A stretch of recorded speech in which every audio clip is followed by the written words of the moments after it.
And welcome to Stories of Amazing Grace. We're coming to you from Bixler Chapel at the Madison Church of Christ in Madison, Tennessee. Thank you for joining us on YouTube. If you missed some previous Stories of Amazing Grace, go to www.storiesofamazinggrace.com. We always like to start out with a scripture from Romans 8:38 through 39 that tells about how God is always with us in our struggles.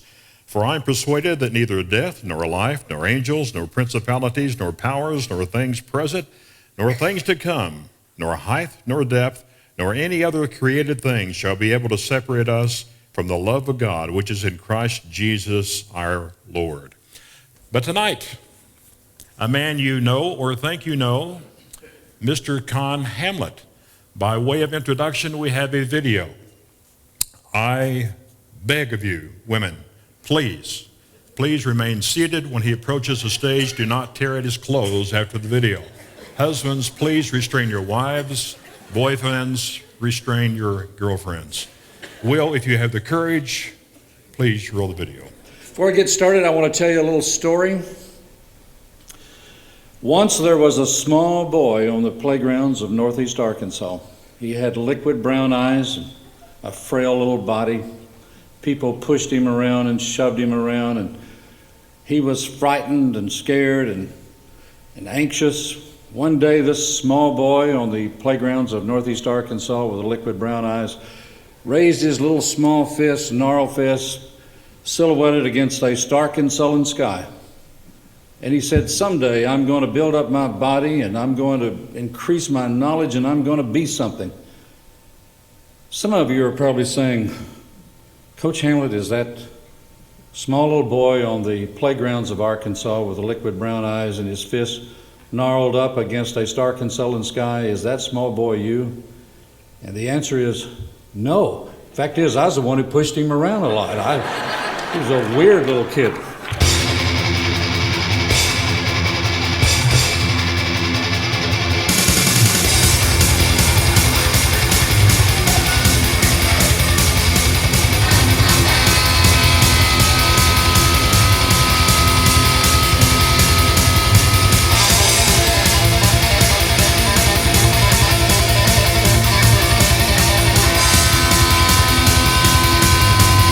Ladies and gentlemen, please make welcome Conn Hamlett, otherwise known as Billy Conn.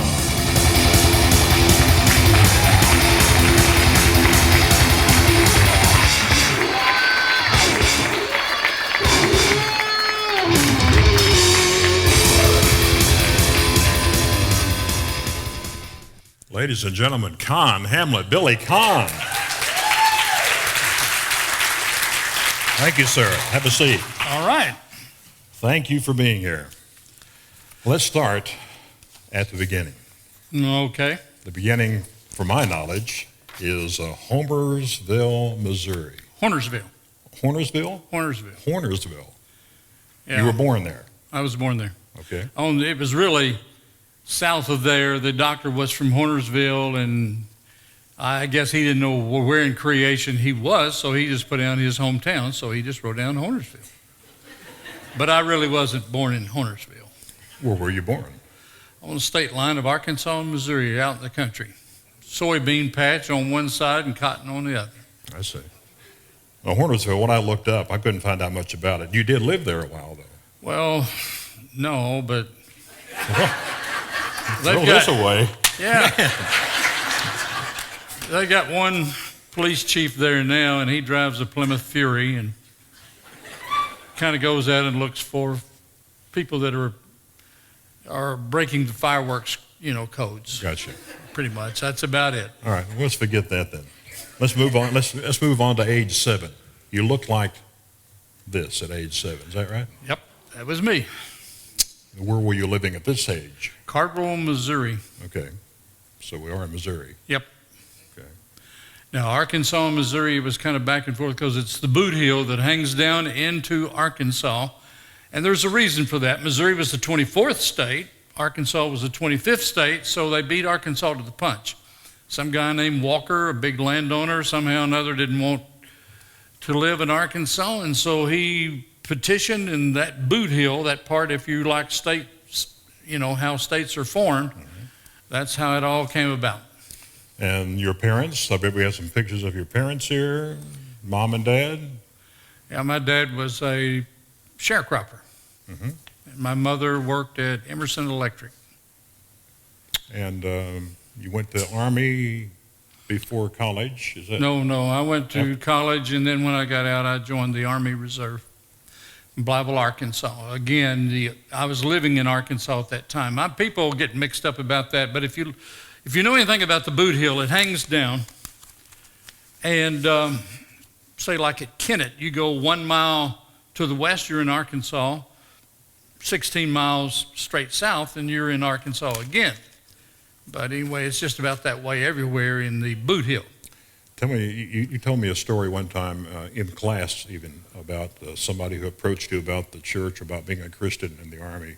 Can you relate that? Yes, it taught me a lesson as well. It's a true story. It's not one of those teacher-preacher stories. I was at Fort Polk, Louisiana, and I was sitting there, and it was in boot camp, and you know that's not a good time to be trying to be friendly with your sergeant, because he doesn't want to be friendly with you at all. He wants to show you that you're not worth much. So, but anyway, I was sitting there, and it's Sunday, 6 to 10, you can go to church. So the sergeant comes by, and I say, and I knew better. And I say, Sarge, can you tell me, I didn't say Sarge, I said, Sergeant, can you tell me where the Church of Christ is? Because I saw a little map there, but I didn't know, it wasn't one of those you're here maps, just a map. And he grabbed that thing and just sent it sailing. He like, get out of here. Just kept walking. Well, I picked up the map. I was sitting there kind of thinking about it, and all of a sudden, this guy standing over there looking at me, he said, are you a member of the Church of Christ? I went, yeah. I thought maybe he was, he was interested, that he himself was a member of the Church of Christ, something, some kind of empathy. I said, yeah, I am. He says, well, let me tell you something. You're going straight to hell. So I jumped up and I ran over and grabbed his hand and I started shaking it and I said, it's nice to meet you, God, but I sure thought you'd be taller.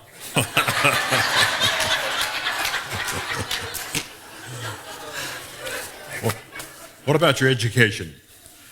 Well, I went to, of course, high school and... Good student? No. Why? What's the matter? I didn't have really any motivation. I was mostly interested in other things. And then when I went to graduation, it all hit me. It hit me big time. My mother cried. See all those kids with the honor roll tassel on, honor students. The Honor Society, they had the little gold tassel, and I had just a little dinky blue tassel. And she wept, and that just tore me all to pieces. That summer, I went through a metamorphosis, as the British say, a metamorphoses. I suddenly said, I'm not going to do this anymore. So when I went to Freed Hardeman for 2 years, I went to Harding, I went to Lipscomb, I took physics and Latin. I took anything, I just, come on, bring it on. And I did all right. I graduated, and I'm not saying this to be self-promoting, but I graduated third in my class. You're a smart guy. No, I took, I realized long ago that God gave me an average face, an average body, and an average mind, and I took them and did the best I could with it. And then you became a teacher? Well, starting with a secular school first, is that right, before going to pastor? Well, I went to graduate school. As far as teaching. As far as teaching, no, I was at White House, Tennessee. Okay. A great experience. It really was. I loved those kids, and I hate to leave them. In fact, there's a video I made. that I sent to a bunch of them. It says, the kids I left behind. Because, man, thinking about it now still almost brings tears because I love those kids so much. Then I went to Goodpasture. And taught there how long? 34 years with a few years off when I was wrestling. And I came back. And then another time we had a Latin teacher who had some familial problems, and I came in and taught Latin. So a total of 35 years, I guess. I found this survey that you probably put the comments down yourself because it was so good. But it's supposedly from students. Mr. Hamlett is the best teacher ever. He has a gifted way of teaching by injecting humor to make you learn without realizing it. I had Mr. Hamlett for Latin back in 1989-90. He was the best teacher I've ever had in my life. And I have a bachelor's degree, master's degree, and PhD. And one other here, let's see. This is small print, I got to put up close. Coach Hamlett is amazing. He knows everything, and he really cares that everyone he teaches is learning. Did you write these? No. Do we have some students here that had Mr. Hamlett for a teacher? Todd Hibbs is one. Yeah, let's Todd, you shared with me a Latin phrase. Could you share that phrase and see if Mr. Hamlett knows what that is that you learned in his class? Oh, I think it may have been a vocabulary word. So define omphaloskepsis. Omphaloskepsis means meditating while observing your navel. Okay. Okay, how about a neurosis? Important, very important. It is. You still got a neurosis? What's that? A neurosis? Are you sure you're pronouncing that right? I thought I was. No, I thought I was, though. What did you like about his class? Oh, it's just a great class. I took AP History, and I didn't even get the AP History credit. They tried to put me back in the other class. Didn't dig it. It just didn't click. So I stayed in the AP History class just because of the teacher. Teacher sitting right there. Anybody else? A student? Got one over here. Hi, I had Mr. Hamlett, I guess probably 87, 88. Who are you? Danielle Patterson. It was Okay. Daniel Morris back then. And let's see, how about supercilious? Supercilious means super means raised, cilia, cilium like a hair like. It means raised eyebrows. It means proud or haughty. Yep. Everybody Why always is- remembers your vocabulary words. It was a Why great- is Latin so important? Well, it's like this. All of y'all out here who've never had Latin. Latin, if it's functional, if your teacher will take you and he wants to make it a functional thing so that it applies to every day rather than just some exercise that's hard, like, I'm over 70 and I've never have used one day of algebra.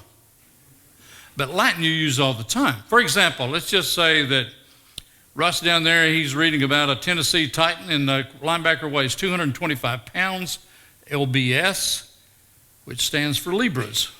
Scales. You ever seen that in something?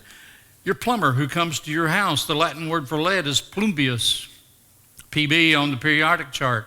OR on the end of a word means one who works with lead, a plumber. So every day, if you use functional Latin, it helps you in law, anatomy, a bicep, 2 heads, bi, compus, 2 heads, tricep, 3 heads, quadriceps, 4 heads.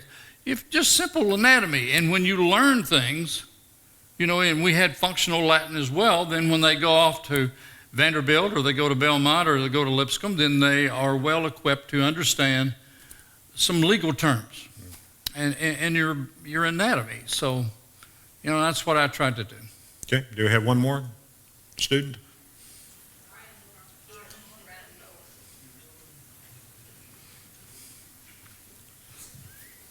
I had AP History with Mr. Hamlett.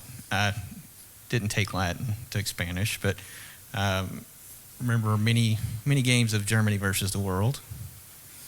And I was never the one that refused the bonus.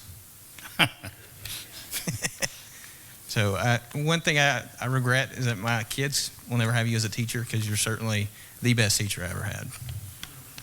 Thank you. Let's talk about wrestling. You took a break from teaching to wrestle. I did. First of all, let's see what Mr. Hamlett looked like. Let's go back. Let's go back to the teaching a minute. This is early on in your career, I assume. Man. Yeah. Let's see the one that's a little bit later in his career. There we go. Okay. I think I liked the second one better than I did the first one. It looked like Chuckles now the Clown. let's go to wrestling. Why did you take a break to go to this type of sport? Well, let's just put it this way. Okay. 1973, I might have been making $9,000, $10,000 a year teaching school. Now, if you take that and you make it 4 times that much, and you take it, it certainly increased, the financial situation at the Hamlett household, but the point is over a period of time, it's kind of like Aristotle said, every acorn aspires to be an oak. Well, I wasn't meant to be a professional wrestler. I was 5'10" at the time. I don't think I'm that tall now, but I weighed 230 pounds. I'd made myself larger than my DNA wanted me to be, which gave me a little bit of high blood pressure.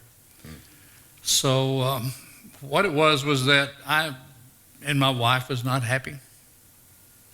I came in one time and she had Byron on one knee and Roger on the other. And a guy named Cowboy Frankie Lane had offered me $50,000. That's a lot of money back then. I could have bought a bunch of Plymouths. Mm-hmm. He offered me $50,000 to go to Japan and spend I forget how many months. And I was telling her about it. And of course, tears were rolling down her face. I forgot about wrestling. My last match was in McMinnville, Tennessee, and I was on a card with Bearcat Brown, a black wrestler who was a good friend of mine. There he is. Is that him? Yeah. Yeah, baby. That's him. Bearcat is the one who set me down. He put an arm around me and he said, Billy, he said, you've got a master's degree. He said, look at me. He said, I'm in my late 30s, and every year they put me lower on the totem pole. I have no insurance, no retirement. He said, get out of this business. So the next week, I went by the wrestling office where Nick Goulas was at the time and handed in my resignation. And then I almost went back, though, later. There was another, have you ever heard of Lou Thez? He was a very well-known wrestler at the time. He and a guy named Al Costello came to Nashville, and he wanted me to come out of retirement, but I didn't do it. I tried to look up your wrestling data. Empty. Didn't you win any fights or anything? Nothing. There's nothing up there. Nothing. Is there any way we can get it gracefully out of this particular thing? No. I did all right. I think I won as many as I lost. Okay. And I was good guy, bad guy, so, when I was good, I was Billy Conn, nice guy. And when I was bad, I was the Green Marvel from Parts Unknown, which was... The Green Marvel. Jolton. That's Parts Unknown, folks, Jolton. All right. Let's move on to why we're here. All right. All right. Epiphany. Is that how you pronounce that? That's correct. Epiphany. You had one. Yes. Tell me about it. When most people talk about kind of a conversion, and I don't have any problem with this, but usually they always tell about falling down, or awakenings in some kind of dank alley with crumbling brick and maybe 2-ply rayon tires burning on the street corner. And they wake up and they got a cigarette butt there and they get been on a bad drunk. And they suddenly want Jesus in their life. Well, it wasn't that way with me. And I hate to disappoint you. I never was that way. But I went to a small Church of Christ, like many of you. I mean, it was small. And we had a kind of a us four, no more attitude. If you didn't believe like we did, son, you better get yourself some asbestos underwear because you were going to the world's largest barbecue pit. That's just all there was to it.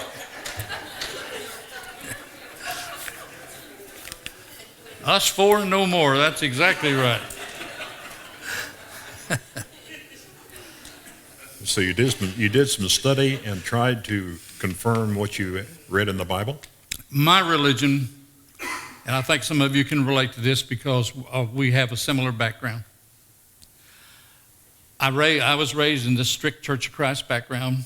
Freed Hardeman University 2 years. Harding went over to play football, wasn't good enough. Lipscomb. And I think I was a time card Christian. I didn't do anything bad. Mrs. Moore, you would not have been ashamed of me. I didn't do anything bad. I never did drink. I didn't go out to bars. I didn't smoke. I don't have any kind of record like that. But have you ever gone down to Hobby Lobby and got you one of those painting by numbers pictures? Paintings by the number? I have. You have? All right. No, I haven't. Thanks, Larry. I was trying to bail me out there. But what you do is you get these little paintings by the number. See, it was popular maybe a decade or so ago, and it tells you to put mauve here in section 31, fuchsia over here in 17, and then when you get through, you have this restricted, structured picture, but there's no creativity. There's no emotion. There's no intuitiveness. It's lacking spirit. And that's the way I was. I was taught that God was real, and that's not a bad thing. And I know I was supposed to know that God was alive and well, and that's not a bad thing. But then I did something. In 1970, I began to read the prophets. It changed my life. Now, I want to tell you something, folks. When you don't read the prophets, and I'm talking Jonah all the way, and I'm including Daniel, which some people don't. I'm talking the book of Revelation with no S on the end of it, too. When you don't read those, you might as well tear out the book of Genesis, Exodus, Leviticus, Numbers, and Deuteronomy, Joshua, Judges, 1 Samuel, and part of 2 Samuel, and just throw it away. But I read them. I sat down and I started reading those prophets. I learned the Jewish kings, the kings from the northern kingdom, the Assyrian kings, the Babylonian kings. I learned them all. And since they're not written in chronological order, see, they're written in a topical order, I went back and I began to just put them in chronological order because that's the way my mind works as well as yours. And today, when I read it, it's like reading a novel. Now, there's things in there I have trouble understanding. I don't want to make it overly simplified, but the prophets, when I read them, now I want to share something with you. Here's Micah from Moresheth. He prophesied the kingdom of northern Israel would fall, and it did 30 years later.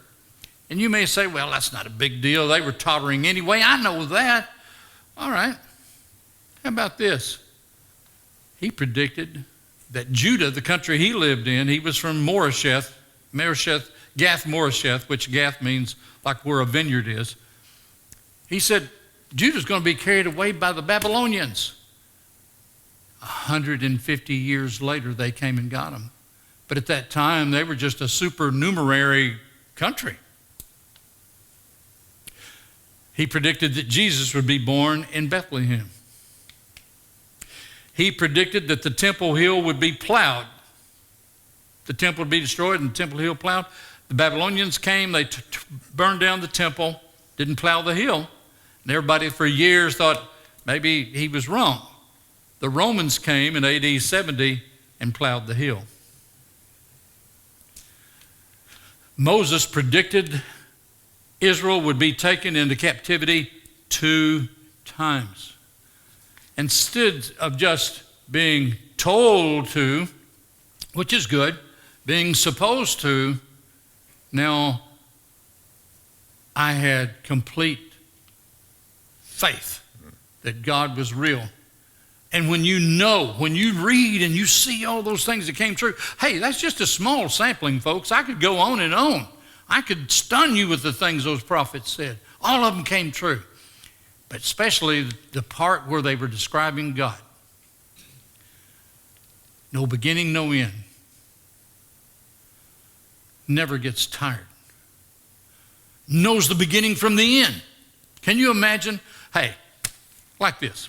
Here's where the Calvinists go wrong. The Calvinists believe that we're all scripted out.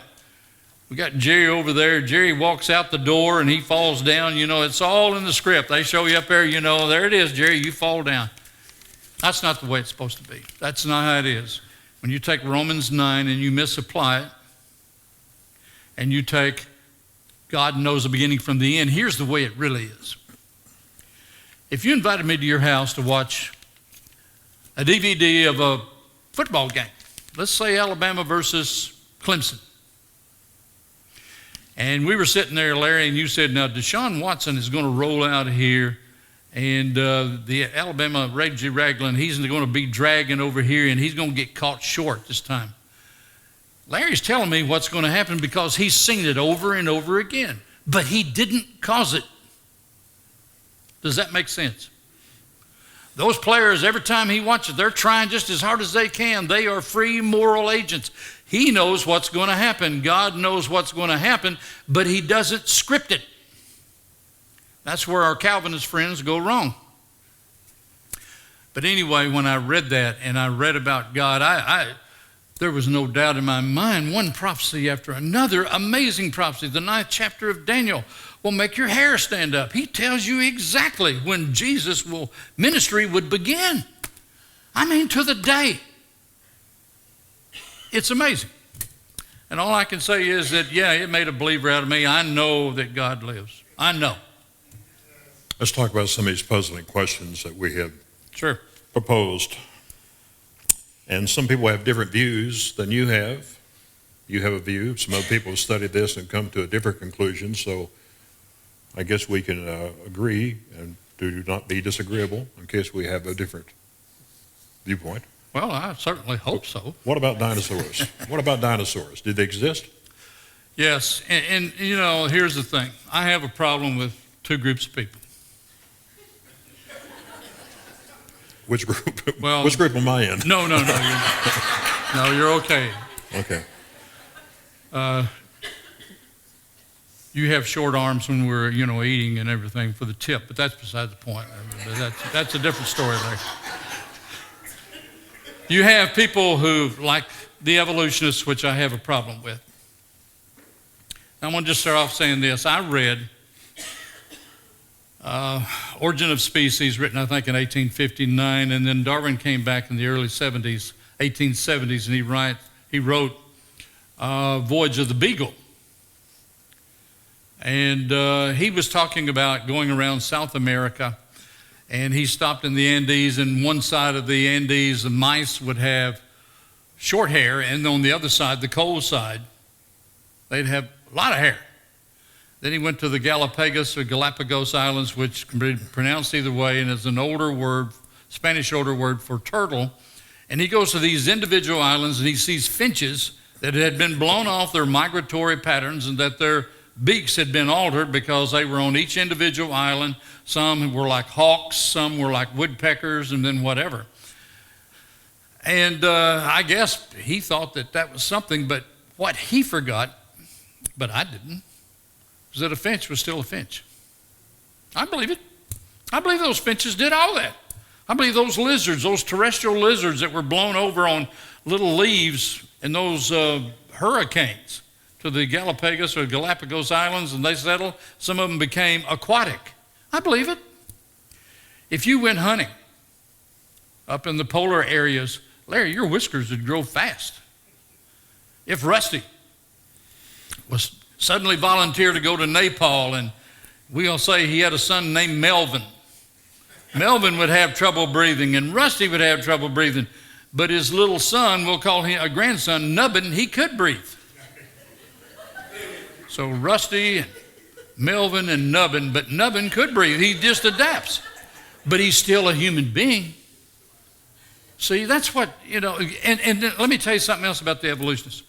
Folks, you see, if things were really evolving, if there was a transitional period, if there was a morphing, if there's an intermediate, it would be in these records. The earth is 4.5 billion years old. It's not 6,000. I know a lot of you are young creationists. I used to be myself, but it's not. It's just not. It's older. Let me tell you, you're getting light from the stars. It's 10,000 light years or 20,000 light years away. The earth is old. Were the days of a creation 24-hour days? Or they were 24-hour days. But what happens, you see, I understand where you're coming from, because I used to be like you, or some of you. You were, you grew up listening to A.G. Freed and P.Y. Pendleton. I mean, I like P.Y. Pendleton like the next person. But the earth is older than 6,000 years, but people are not. Now let me explain something to you. Let's just do something right here. When you study the Garden of Eden, let's just say that we're detectives, and we go there. And Carlene, the bad guy there in the Garden of Eden, is the devil. He's already bad. He's already God's adversary. So what does that mean? That means that before the Garden of Eden, he must have been good.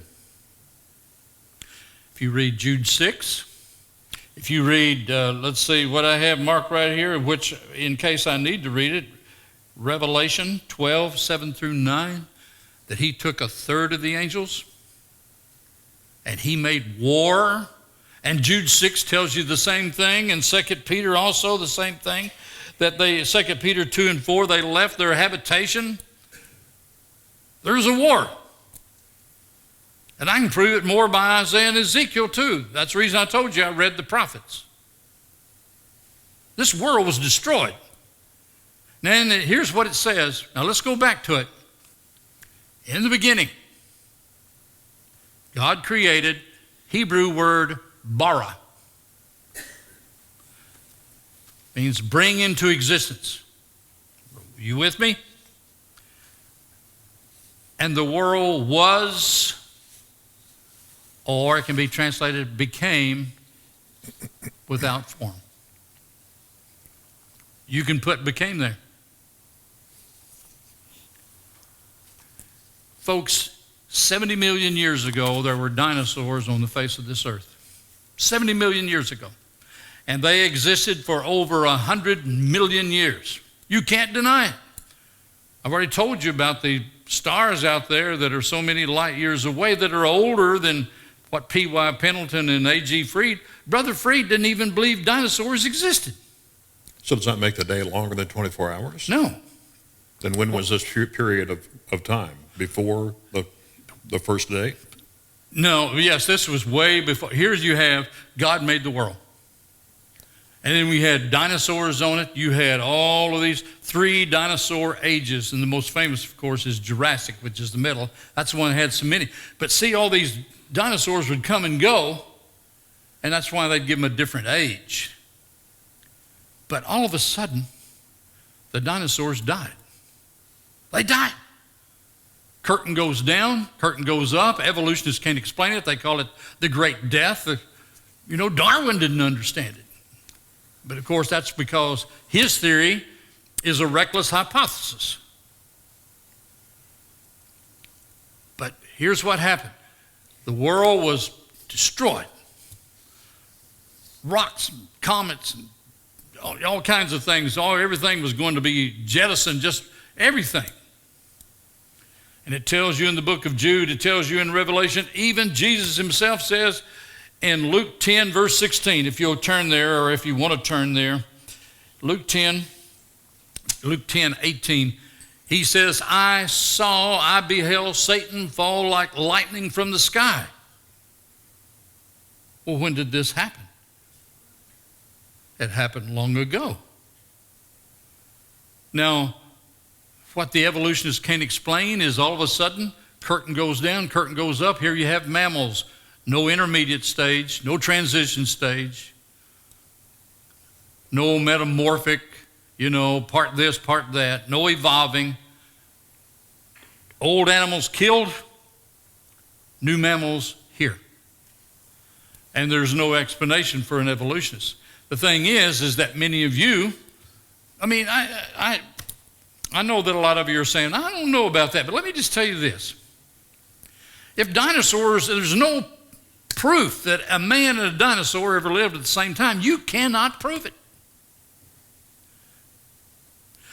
Some of you will say, well, In Job 40, though, doesn't man and dinosaurs exist together? never. Behemoth? They don't. What is the behemoth?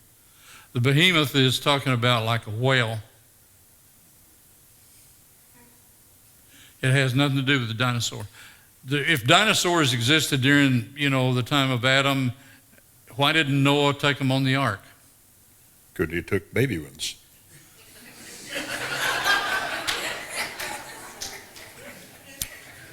I'm going to have to think on that. I may have to get back with you on that, but no, the last dinosaur lived 70 million years ago. Folks say you got potassium argon tests, you got so many radiometrics, you've got uranium-235 tests, carbon tests. We can pretty well determine within, several thousand years, unless it's been underwater. And then see these dinosaurs, a lot of out in Wyoming and Montana, they were running for their life.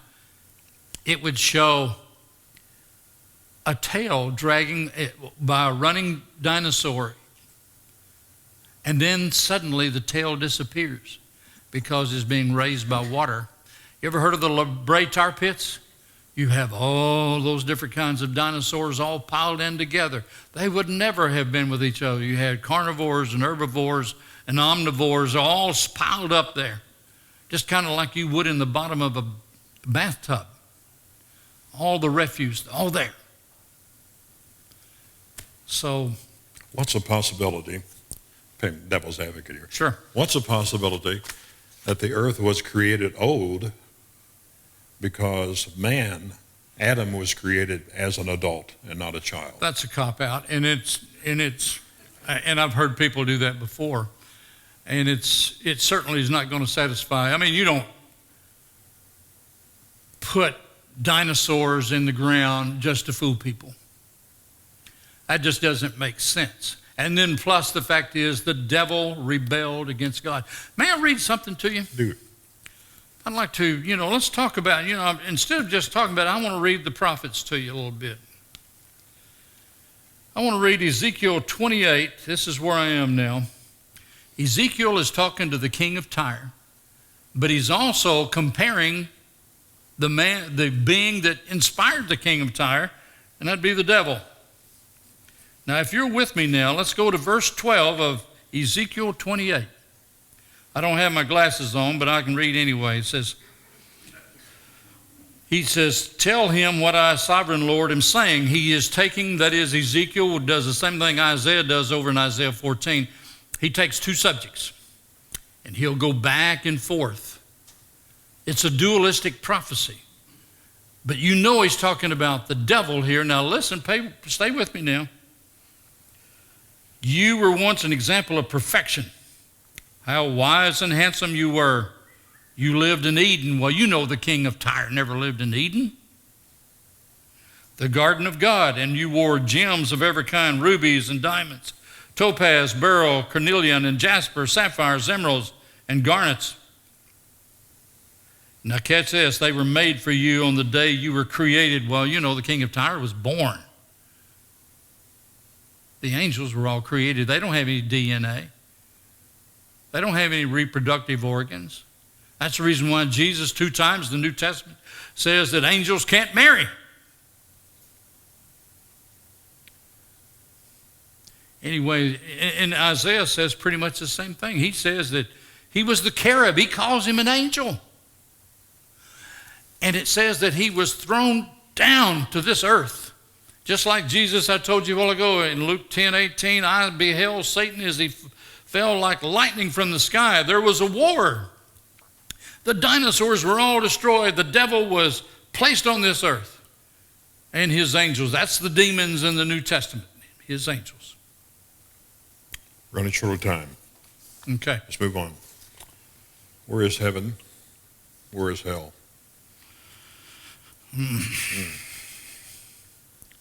Well, let me just say this. A lot of the pagans, and I taught this stuff for years, the myths and all that. So many people around the Mediterranean Sea, they believe that when you died, your spirit shade, ghost, psyche, whatever, kind of rose from your body, kind of like a sylph-like little smoke-like wispy stream, and it would go up into the air and then kind of move across, flutter across in some smoky way or coruscating way over across to Italy, where you would go to Lake of Venice, this big, huge, sulfurous lake called the Lake of No Birds, Lake of Venice, and this little filmy image of you would find a wren, crack, rock, crevice, abyss, slither down, reformed by the side of the Styx River.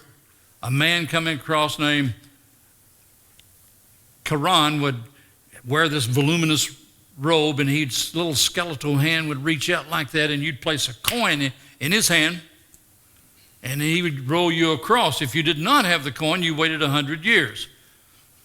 And what we've done, you and I, and we didn't mean to, we morphed, they did, and we didn't think anything about it. I have, and others, but they felt like that when you died, if you were good, you went to Elysium or Elysian Fields. That's why we have Elysian Fields here in Nashville. That's what it's named after. And if you were bad, you went to the Hadean world, where little half goat, half men with tridents, which 3-pronged spears, they'd run around and just poke you forever. And you'd scream, and they'd go boing, boing, there you go, jumping like this, forever. And that's the reason why Pluto, who accepted all those corns, that's the reason why, new vocabulary word, a plutocrat today is somebody who's wealthy and involved in the government. A plutocracy comes from Pluto. And that's where and people just felt like soul travel, that you went somewhere when you died. So what happens? But it's not true. This is the part that gets sticky right here, and I wish maybe I was somewhere else, but I believe, and I think the Bible teaches that when you die, you're dead. I don't believe you go to a resting place. I think what happened is a man named Dante Alighieri writes the Divine Comedy. He takes this paganism and he takes the Bible and he comes up with this hybrid. The Catholic Church accepts it. The Lutherans break away. They break over maybe faith and this and another thing or two. But they still have the idea of reward from the afterlife. The Anabaptists, which means baptize again, they break away. Zwingli breaks away. Calvin breaks away. And then all these churches, all through the years, they still maintain that pagan view, that hybrid. But I don't think the Bible teaches that at all. Not even the rich man and Lazarus, which is misinterpreted. Not the thief on the cross, because Jesus died and was buried 3 days and 3 nights. The thief could not have been with him in paradise. It should translate, today I tell you, you will be with me in paradise. And sometime, if you'd like, why, I will tell you my view of the rich man and Lazarus, which is a wonderful parable. But anyway, I believe that that's the reason why when the Apostle Paul in the 17th chapter of Acts goes to Athens and he stands on Mars Hill or Areopagus, that's the reason why all those Stoics and Epicureans were shocked, because he's preaching the resurrection. They already heard about soul travel. They already knew that. They'd never heard the idea that a man dies and he's asleep. Ecclesiastes and Psalms tells us there is no knowledge in the grave. You're dead. The only hope that you and I have, folks, is the resurrection of Jesus Christ. So death is asleep until the resurrection. You sleep. And heaven will be? Want to get into that? Nope. Okay. How about hell? Is it everlasting torment? No, that's another thing too. It's an everlasting punishment. It is not everlasting punishing. 4th chapter of the book of Malachi, again, the prophets tells you that in the last day, talking about the last days, that the wicked will burn up like wheat chaff and will be ashes beneath the feet of the righteous. I know a lot of you have never heard me tell you this stuff before, and I'll probably have to run out of here, people chasing me. But I believe that eternal punishment, it is truly the second death. There is no resurrection from it. And that's what it means. When God talks to Adam, he says, you were made from dust and you will return to dust. He didn't say your soul's going to leave, though. It'll go somewhere. And I know that goes against what many of you've learned your whole life. I used to be like you, but I read the prophets. It's not that way. I wasn't going to allow 15 minutes for questions. I'm going to allow 5. So, Anthony, you ready? Anybody have any questions about what we discussed so far? About some of these puzzling questions that Conn can answer I will. in brevity? No one wants to speak up, and here we go. What about the transfiguration with Moses, with the three appeared if they were dead? You remember the story that he's talking about, the transfiguration, for those who didn't hear. The transfiguration, Jesus told them that some of them would not die until they saw evidence of the kingdom, right? And then there's a lot of people who say, well, you know, that's talking about the church, but it's not. Because just a few days later, in both Luke and I believe it's Mark, I think it's what, in 15? They're identical chapters almost. They see someone who has the image of an immortal body. Transfiguration. They have an evidence of how the kingdom of God will look like. Anybody else? What about the chariot of fire? Elijah. Did you know that in John 3:13, is that Laverne? Yes, it's Laverne. Okay. Laverne in John 3:13, it says, no man has ever been to heaven, has gone up to heaven, except Jesus.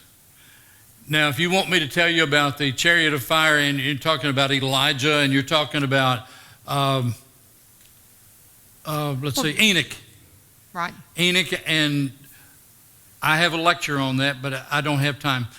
I can tell you this, they did not go to heaven. Well, the stoning of Stephen, and he looked up and he saw the heavens open up. The stoning of Stephen, you know. He saw a vision, yes. You know. So, I've got to tell you, I don't agree with you. I love you, but I don't agree with you. That's fine. That's fine. There's a lot of people who find solace in the idea that you go somewhere and you're resting, you know. I went to a funeral once, and I had an uncle there. I won't say his name because a lot of you know my family. He passed away. And my aunt said, you know, Uncle Mildew, I'll call him, you know, Uncle Mildew. God called him away to be a star in the sky. Well, you know, I go up to Aunt Effie and I tell her I'm sorry. I have compassion. But I sit down, you know, and the preacher, you know, he's got Uncle Mildew, you know, sitting up in some kind of Roman Greco bench talking with Jesus, wearing a little robe and little sandals with a little filigree in it, you know. And I'm just sitting there thinking, you know, I don't know that God took Uncle Mildew away and made a star out of him. After all, he smoked 3 packs a day. He got a pull muscle when he played Scrabble. He never saw a blueberry pie or catfish he ever turned down. I think he took himself away. So anyway, that's kind of how I feel about that. And I'm not sure that he was sitting on a little bench in some little alcove. Either way, talking with Jesus about sportsmanship and cleanliness. Everything I ever knew him to do was cussing and talking about Alice Chalmers. So that's how I felt about it. One more question.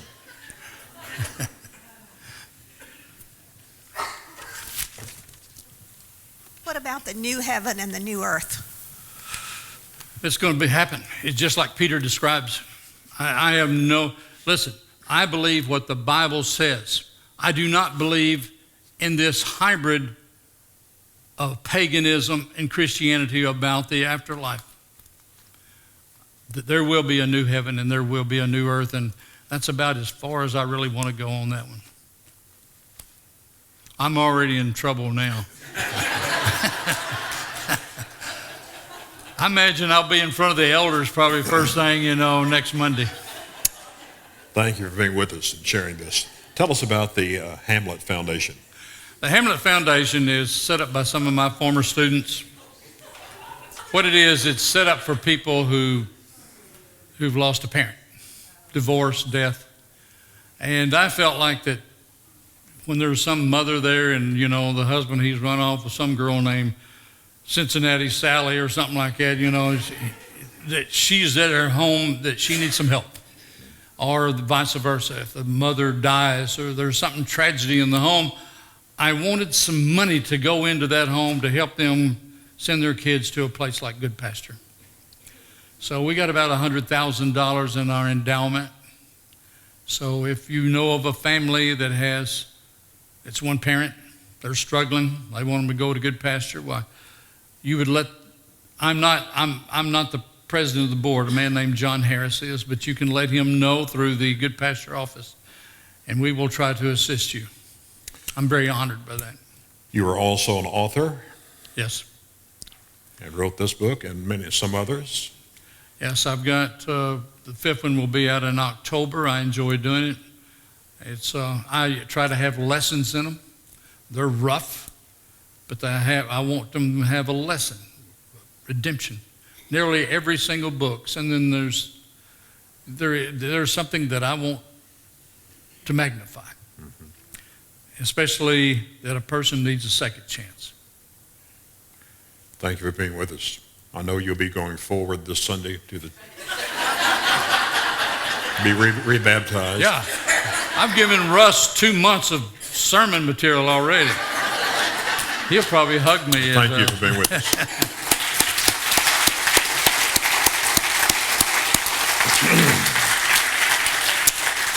Let's have a short prayer before we go, and then we're going to give you a fantastic Stories of Amazing Grace mug after the prayer. Father, thank you for Conn Hamlett and the influence he's had on so many young people at Good Pasture over the years, and the influence he still has today among us adults in opening our minds and our hearts to new ways of thinking. We pray that you will be with all of us as we strive to live the Christian life, help us to be forgiving of others, and help us to be a great witness for those who are seeking you. We pray through your Son. Thank you, Conn. Now you get your mug. Thank you very much.